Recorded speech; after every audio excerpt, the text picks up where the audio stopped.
बाबा को मेरे को वहाँ से बाबा के कमरे से मुरली के लिए मंच तक ले जाना होता था। तो जब मैं कुछ कर रही होती थी कभी तो भागी भागी जाती थी, टाइम देखा तो बाबा बहुत शांति से खड़े हुए होते थे, मेरा इंतज़ार कर रहे थे। मैं बाबा को ले जाती थी। तो मैंने ये सीखा बाबा से कि जब बाबा को मुरली के लिए आना होता था तो कभी अगर 7 बजे आना है तो 7:05 नहीं होते थे। बिल्कुल एकदम टाइम पर बाबा तैयार हो जाते थे। इतनी बड़ी आयु होते हुए भी बाबा की, लेकिन पंक्चुअल बहुत थे। ये तो आपको पता ही है कि बाबा रोज़ मुरली सुनाए। बाबा ने कभी भी इतने वर्षों में एक दिन में मुरली मिस नहीं की।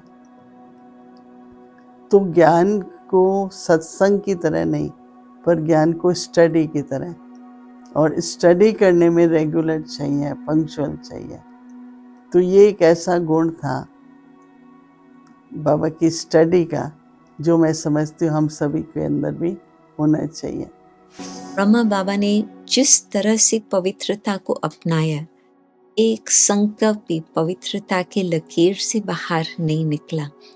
और बाबा की जो दृष्टि और वृत्ति और बोल इतने पवित्र, इतने श्रेष्ठ, इतने सुंदर, जो आज तक भी हम उन बातों को याद करते हैं तो हमें ऊंच जाने की प्रेरणा प्राप्त होती है। 1936-37 में परिस्थिति ऐसी थी कि माताओं को बिल्कुल स्वतंत्रता नहीं थी। जैसे कि बहुत सदियों से उनको पैर की जूती अथवा बहुत हीन दृष्टि से देखा जाता था। बाबा ने कहा परमात्मा की रचना इक्वल है, माली को सब फूल इक्वली सुंदर लगते हैं, परंतु ब्रह्मा माँ ने फिर माँ बन करके पालना किया। उन्होंने माताओं और कन्याओं को इतना सम्मान दिया, इतना स्नेह दिया और स्मृति दिलाई कि तुम अपने आप को साधारण नहीं समझो, तुम शिव शक्तियां हो। और उन्होंने यह स्मृति दिलाई कि देखो, श्री लक्ष्मी जी को चतुर्भुज रूप दिखाते हैं, दुर्गा माँ को 8 शक्ति वाला दिखाते हैं, गायत्री सरस्वती देवियां वे कौन है? या आप ही तो थी। भक्ति मार्ग में जितने भी यादगार हैं, पूजनीय मूर्त हैं, गंगाएं हैं, वो किसको पावन करने वाली गंगाएं कौन सी? आप चैतन्य ज्ञान गंगाएं हो, आप तो शिव जी की मस्तक पर विराजमान हो। तो उन्होंने स्मृति दिलाई माताओं को अपने दिव्यता की, अपने स्वमान की। मैंने ये पहली बार एक ऐसी हस्ती देखी, ऐसी एक पर्सनालिटी देखी जिन्होंने खुद मेरे को नहीं अनेकों को ऐसा श्रेष्ठ जीवन बनाया, वो मैंने अपनी आंखों से देखा। मैं ब्रह्मा कुमारी संस्था में 58 ईयर से सेवा दे रही हूँ। मेरा खुद का अनुभव देखा और औरों का भी देखा कि निराश, उदास और अनपढ़ लोगों को भी ब्रह्मा बाबा ने अपने हाथों में उठाकर कितना आगे बढ़ाया। बाबा ने दोनों पढ़ाई पढ़ने के लिए जो बात कही, वो आज मैं रियलाइज करती हूँ वो कितनी आवश्यक थी। बीच में मैंने पढ़ाई 2 बार छोड़ी, लेकिन 2 बार ही पुनः बाबा ने पढ़ने के लिए कहा, और जो डायरेक्शन बाबा ने दिया उसका अनुभव आज मैं करती हूँ वो कितना सटीक था, कितना इम्पोर्टेंट था। और बाबा ने एक बार नहीं, अनेक बार विदेश भेजा। जिस समय बाबा ने ये बात कही थी उस समय विदेश में एक भी भाई बहन नहीं थे, एक भी बच्चा नहीं था, एक भी सेंटर नहीं था, लेकिन त्रिकालदर्शी पिता, उसे सब कुछ पता होता है, जानी जाननहार है, और उन्होंने मुझे ये डायरेक्शन दिया जो साकार रूप से मैं देखती हूँ बहुत सफल रहा। तीसरी बात, एक बार मीठे बाबा ने खेल खेल रहे थे बाबा, तो मैं भी छोटी बच्ची थी, मुझे खेलने का बहुत शौक था। बाबा बैडमिंटन भी खेलते थे, तो मुझे भाग्य मिला, मैंने मम्मा बाबा दोनों के साथ बैडमिंटन खेला। ज़्यादा नहीं, थोड़ा, लेकिन खेला। ऐसे ही बाबा भोग के पश्चात दोपहर में ब्रह्मा भोजन के बाद हॉल में बैठते थे और उसको हम लोग कहते थे पान सुपारी पार्टी। और पान सुपारी क्या होती थी?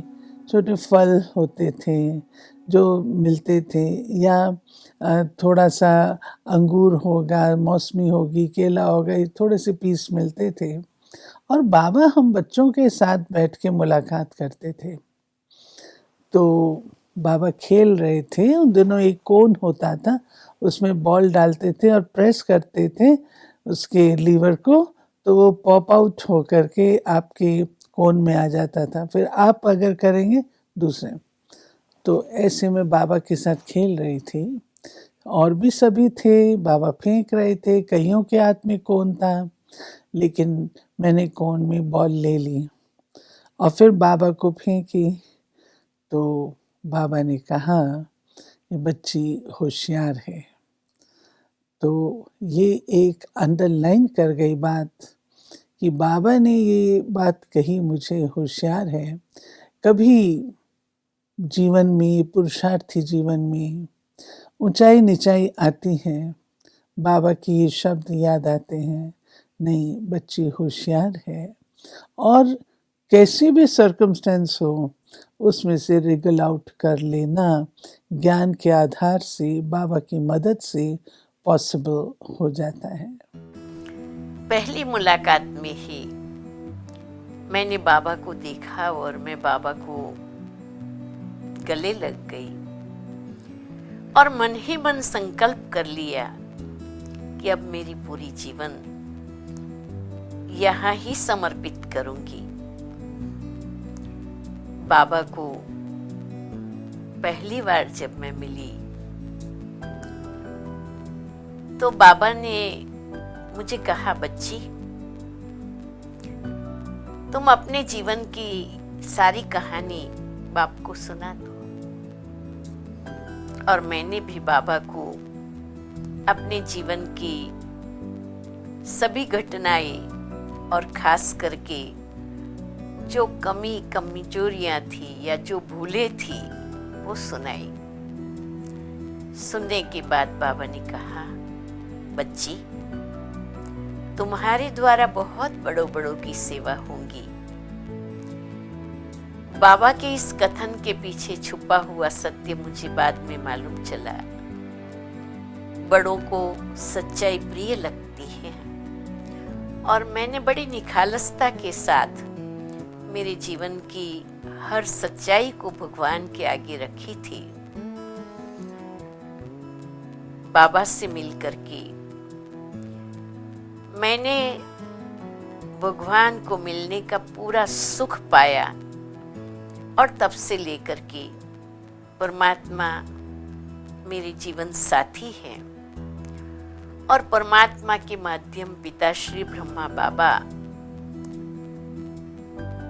फॉलो फादर का श्रेष्ठ उदाहरण है मेरे लिए। शिव बाबा ने जो कहा, ब्रह्मा बाबा ने वो किया और उसी को फॉलो करने में मैं अपने जीवन को धन्य समझती हूँ।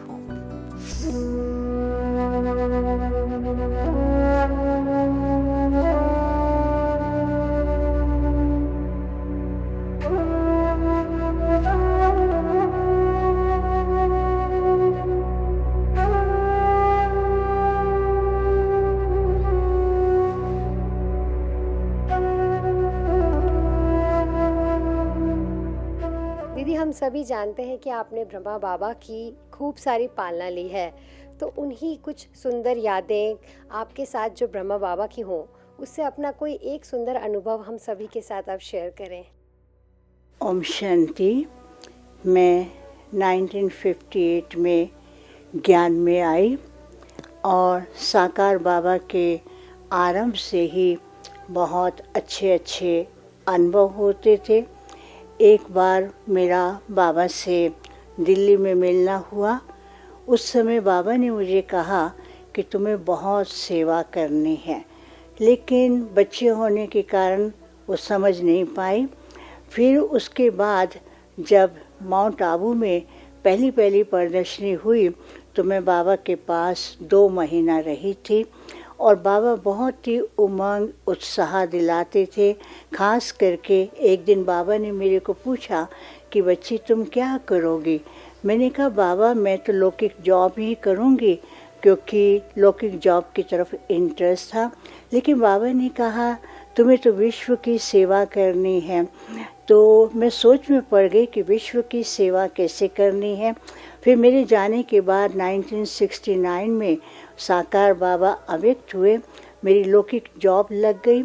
लेकिन बाबा हर समय मुझे कुछ न कुछ नए नए अनुभव कराते रहते थे, बाबा उड़ाते रहते थे। ऐसा लगता था कि मैं सारे विश्व के अंदर उड़ती जा रही हूँ। थोड़े समय के बाद मैं नौकरी छोड़ करके यहाँ मधुबन में आई और प्यारी दादी ने मुझे कलकत्ता, पटना, नेपाल भेजा।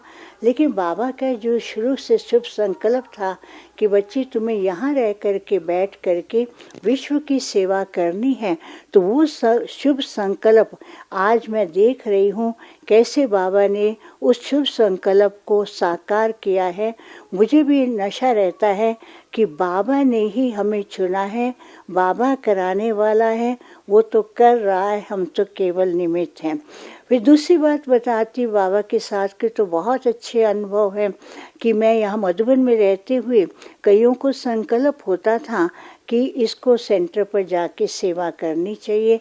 तो मैंने अव्यक्त बाप दादा से 1975 पांडव भवन के मेडिटेशन हॉल में अव्यक्त बाप दादा आए थे, तो मैं बाबा से मिली और बाबा को कहा कि बाबा मैं सेंटर पर जाऊं सेवा करने।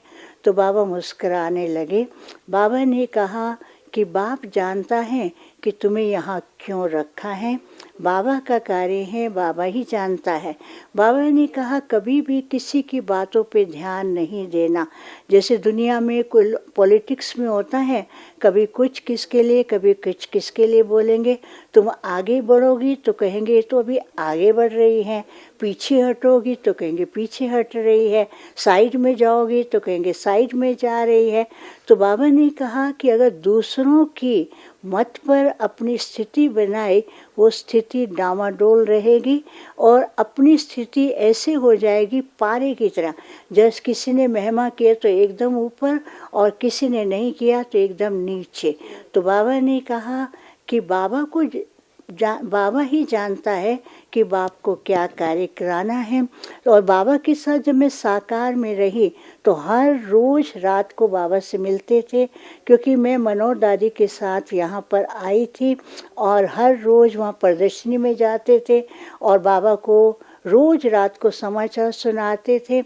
और बाबा गाइड भी करते थे कि बच्चे प्रदर्शनी में ऐसा सुनाओ कि सुनने वाले को अनुभव हो। तो ऐसे बाबा बहुत सी ट्रेनिंग भी दिया और बातों बातों में बाबा ने हमें बहुत अनुभव भी कराए। और मेरा सौभाग्य रहा कि बाबा के साथ खेल पाल करने का, बाबा के साथ भोजन करने का और बाबा के साथ घूमने का भी सौभाग्य प्राप्त हुआ। जब वो दिन याद करते हैं तो सदा ऐसा लगता है कि हम कितने भाग्यशाली हैं। बाबा ने हमारा भाग्य बनाया है, सब कुछ पुरुषार्थ बाबा कर रहे हैं, हम तो बाबा के पुरुषार्थ से ही सब कुछ अनुभव कर रहे हैं। और अभी भी अव्यक्त मास में यही लगता है कि जैसे बाबा हर चीज़ के अंदर हल्के, न्यारे और प्यारे रहते थे और निमित्त भाव से कार्य करते हैं तो हल्कापन भी महसूस होता है। और हम भी यही चाहते हैं कि सारी ब्राह्मण कुल की आत्माएं यही ध्यान रखे, ये हमारा ईश्वरीय परिवार बहुत सुंदर परिवार है जो सारे कल्प में एक ही बार मिलता है। इस परिवार के अंदर स्नेह की भावना, आपसी एक दूसरे के प्रति रिस्पेक्ट की भावना और परिवार की जो खुशी हैं वो कहीं भी नहीं मिल सकती हैं जो ईश्वरीय परिवार में मिलती हैं। तो इसलिए हम यही कहेंगे वाह मेरा बाबा, वाह मेरा भाग्य, वाह हमारा ईश्वरीय परिवार सदा कायम रहे, बढ़ता रहे, यही शुभकामना है।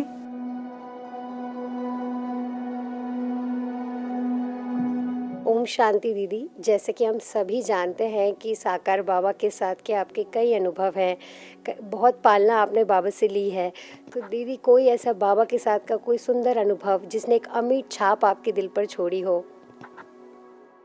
ब्रह्मा बाबा को मैं अपना अलौकिक पिता समझती हूँ, क्योंकि ब्रह्मा बाबा से मिलते ही मुझे ऐसे अनुभव हुआ जैसे मेरा सच्चा पिता मुझे मिल गया है। हमने बाबा को देखा और बाबा ने कहा, आओ बच्ची आओ। बच्ची अपने पिता के पास वापस आ गई। तो मुझे लगा कि मुझे सच्चा पिता मिला और पिता का सच्चा प्यार मिला। ये मेरा पहला अनुभव था ब्रह्मा बाबा को देख करके।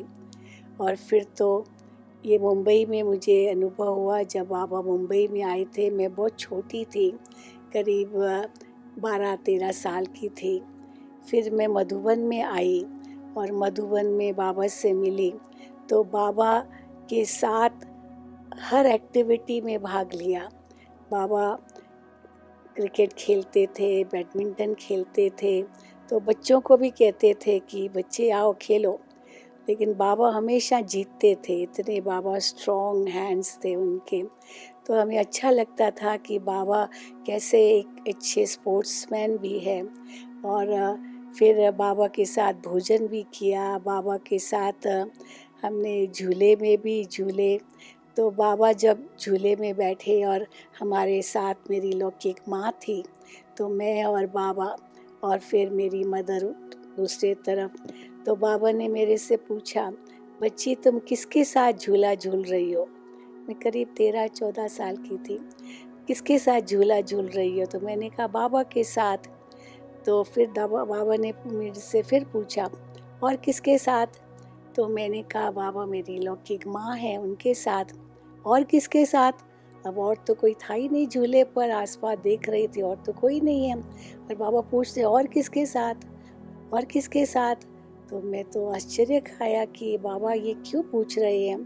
तो बाबा ने कहा कि जब आप बाबा के साथ झूले पर झूलती हो तो उस समय ये सोचो कि ये आत्मा कैसे फर्स्ट नंबर सतयुग का प्रिंस भी है, और फर्स्ट नंबर भगत भी है, और फर्स्ट नंबर मनुष्य भी है, जिसके तन द्वारा परमात्मा ने अपना परिचय दिया है।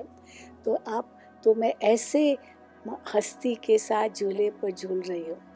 ये हमारा अलौकिक पिता है। जैसे बाबा बच्चों को समझाते ना, पिता अपने बच्चों को ऐसे मुझे समझाया। तो सचमुच मुझे इतना प्यार मिला बाबा से। और बाबा ने यहाँ तक कहा, क्योंकि मैं इंग्लिश में भाषण करती थी, तो बाबा ने मुझे कहा तुम इंग्लिश में बहुत होशियार हो, बाबा आपको विदेश भेजेगा। फिर मैंने बाबा को कहा, बाबा मेरे घर में कहते तुम डॉक्टर बनो। तो बाबा ने कहा तुम रूहानी डॉक्टर बन के विश्व की सेवा करो। ये बाबा ने मुझे कहा। तो इसके आधार से मुझे भविष्य में क्या करना है वो भी जैसे बाबा ने मार्गदर्शन दिया। बहुत सुंदर दीदी। और दीदी जैसे विशेष अव्यक्त मास चल रहा है, तो दीदी हमारा जो लक्ष्य है संपन्नता, संपूर्णता, तो दीदी इसके लिए आपका भी क्या इंटरनल पुरुषार्थ है जो आपने इस मास किया? मेरा इंटरनल पुरुषार्थ इस समय यही है, बेहद का वैराग्य जो ब्रह्मा बाबा ने अनुभव किया और जो शिव बाबा ने उनको कहा वो उन्होंने बिल्कुल फॉलो किया, अच्छी तरह से फॉलो किया। शिव परमात्मा के जो श्रीमत उनको मिली, बाबा ने ये कभी नहीं सोचा मेरा क्या होगा, मेरा इनका क्या होगा, उनका क्या होगा, लेकिन बेधड़क होकर के बाबा ने बेहद का वैराग्य अनुभव किया और सब त्याग दिया। तो हम भी ऐसे अनुभव करते हैं कि बाप समान बनना है तो हमको भी ऐसे ही त्याग करना होगा। जब तक अंदर में त्याग नहीं है तब तक भाग्य भी नहीं बन सकता है। सब संबंध एक परमात्मा से मुझे जोड़ने हैं, यही मेरा ये अभ्यास है। कोई भी देहधारी की याद न हो, तो जैसे ब्रह्मा बाबा संपन्न बने, अपने आप को न्यारा प्यारा बनाया, मैं भी इसी स्थिति में अपने आप को अनुभव करूं, तब मैं बाप समान बन सकती हूँ। और दीदी का अंतिम सवाल कि जो परिस्थितियाँ चल रही दीदी, जो समय चल रहा है, तो हमारे जो भी भाई बहनें हैं उन्हें आप एक क्या मैसेज देंगे, उन्हें क्या पुरुषार्थ इस समय करना चाहिए? हम सबको यही मैसेज देंगे कि अब समय बहुत कम है, यह विश्व परिवर्तन की वेला है और उसके लिए स्व परिवर्तन से विश्व परिवर्तन करना है।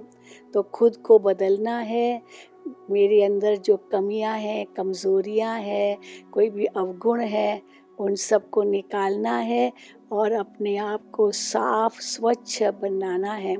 जैसे बाबा थे, जैसे दादियाँ थी, उन्होंने बाबा को फॉलो किया, हमें भी फिर दादियों को भी फॉलो करना है, क्योंकि मैंने सब दादियों का अनुभव किया, क्योंकि मैं इस ज्ञान में लगभग 65 साल से हूँ, बचपन से ही हूँ। इसलिए मैंने अनुभव किया कि कैसे बाबा का कार्य, ये भगवान का कार्य चल रहा है और ये कार्य इतना ऊंचा कार्य है कि भगवान की सिवा और कोई नहीं। तो मुझे भी जो उनकी श्रीमत है उस पर चलना है। तो हम सबको यही प्रेरणा देंगे कि परमात्मा अब हमें श्रीमत दे रहे हैं, बहुत ऊंचा संदेश दे रहे हैं कि अपने को आत्मा समझ परमात्मा से सर्व संबंध जोड़ो, क्योंकि यही काम आएगा और इसी से आत्मा पावन बन के घर वापस जाएगी। यही संदेश मैं देना चाहती हूँ।